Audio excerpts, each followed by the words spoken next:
Of the approximately 1,900 kamikaze pilots who launched from Kyushu toward Okinawa between April and June 1945, only about 181 actually hit their targets.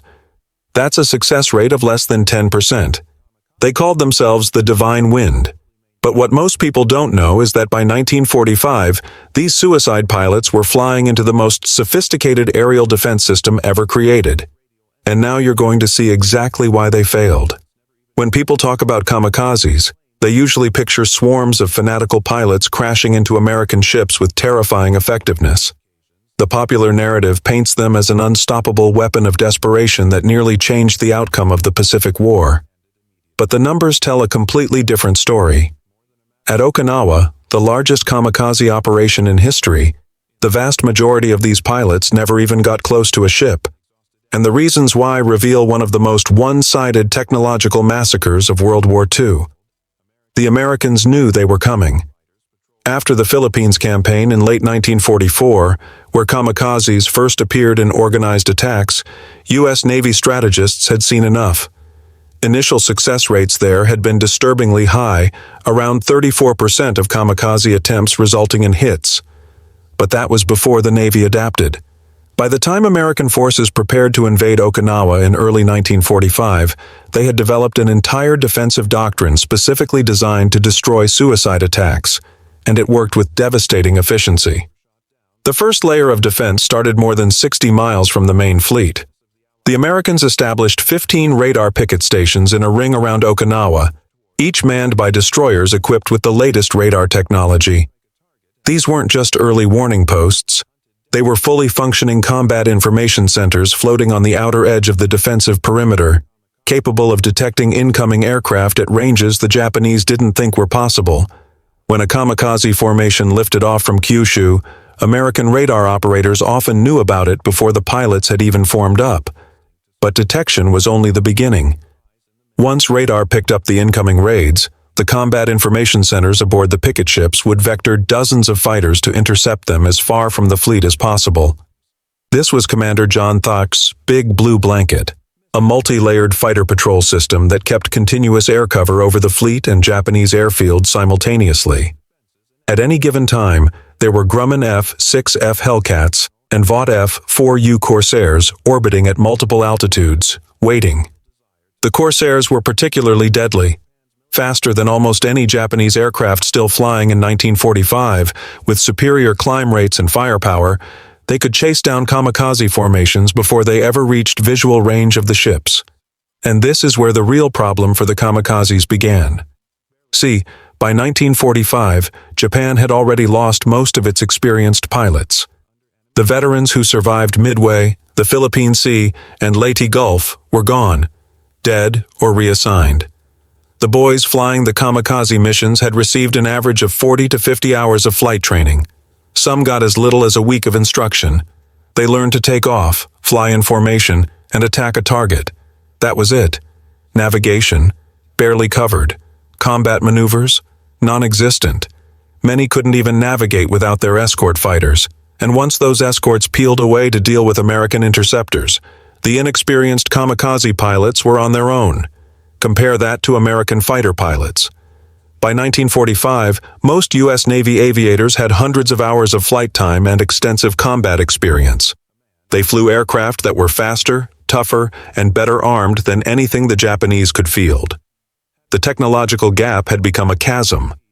When a formation of 40 kamikaze aircraft and their escorts encountered American fighters, the result was predictable.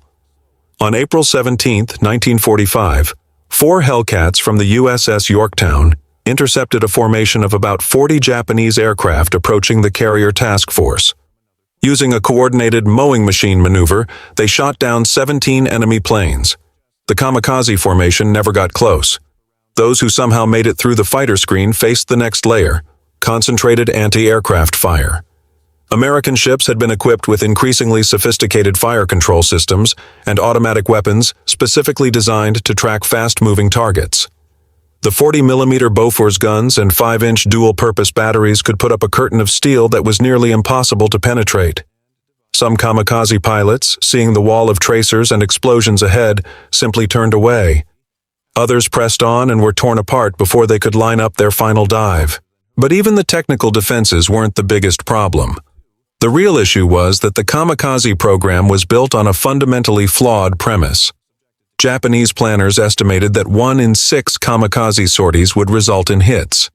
They believed the psychological impact of suicide attacks would somehow make up for the massive expenditure of aircraft and pilots. What they didn't account for was how quickly the Americans would adapt, or how completely outmatched their hastily trained pilots would be against veteran American aviators flying superior aircraft. There's a particularly brutal example from June 1945. A kamikaze pilot, barely trained in an obsolete Nakajima Ki-27 fighter, set out with just enough fuel to reach the American fleet. He flew at 150 feet to avoid radar detection, following the coastline. But radar had already picked up his formation miles away. He never even saw the Corsair that shot him down. His plane tumbled into the ocean, one more statistic in a campaign that was bleeding Japan dry for almost no return. The human cost was staggering on both sides, but in vastly different ways. American sailors on radar picket duty lived in constant terror. They knew they were the first line of defense, positioned closest to Japan, most exposed to attack. Out of 101 destroyers assigned to picket stations, 10 were sunk and 32 damaged. The psychological toll was immense, with sailors often at general quarters for days at a time, scanning the horizon for the diving aircraft they knew could appear at any moment. But at least they had a chance. They had radar, fighters, and firepower. The kamikaze pilots had none of that. They climbed into obsolete aircraft, many stripped of guns to save weight for more fuel and explosives. They flew without parachutes, without hope of survival, and with barely enough training to keep the aircraft straight and level. Most never reached their targets. They were shot down over the ocean, alone, their deaths achieving nothing. Some formation members watched their friends disappear in flames, one after another, picked off by fighters they couldn't evade or outrun. And still they pressed on, because turning back meant dishonor worse than death. By the final months of the war, the kamikaze program had become a self-consuming disaster. Every sortie cost Japan an aircraft and a pilot it couldn't replace. Conventional missions had even lower success rates, around 1 to 2%, but at least some pilots returned to fly again. Kamikaze operations guaranteed the loss of both plane and pilot, every single time. As one Japanese Navy captain wrote after the war, "There are serious basic defects in this type of attack. First, the expenditure of life and material is great. It takes several years to train one good pilot. Yet in kamikaze operations, he, as well as his plane, will be expended in a single sortie." The Americans understood this perfectly. After the initial shock wore off, Navy strategists realized the kamikazes were actually less effective than they feared. Yes, they caused damage. Yes, they sank ships and killed thousands of sailors. But they weren't changing the outcome of the war. Each kamikaze that reached a target represented dozens that didn't. And Japan was running out of both pilots and aircraft faster than they could replace them. The Americans could afford their losses. Japan couldn't. At Okinawa alone, Japan committed approximately 1,900 kamikaze sorties. Of those, about 181 hit ships, with another 95 crashing close enough to cause damage through near misses. That's an 11% success rate at best. The other 89% died for nothing, shot down by fighters, destroyed by anti-aircraft fire, or lost to mechanical failure and pilot error. Some got disoriented and flew the wrong direction. Others simply ran out of fuel searching for targets that had moved. The radar picket system, for all its costs in American lives and ships, worked exactly as designed. It pushed the defensive perimeter so far out that kamikaze pilots had to run a gauntlet of fighters, radar-directed intercepts, and massed anti-aircraft fire just to get within sight of the main fleet. Most never made it. Those who did were usually so shot up or rattled that their final attacks were poorly aimed and ineffective. By mid-1945, the success rate had dropped to around 8%.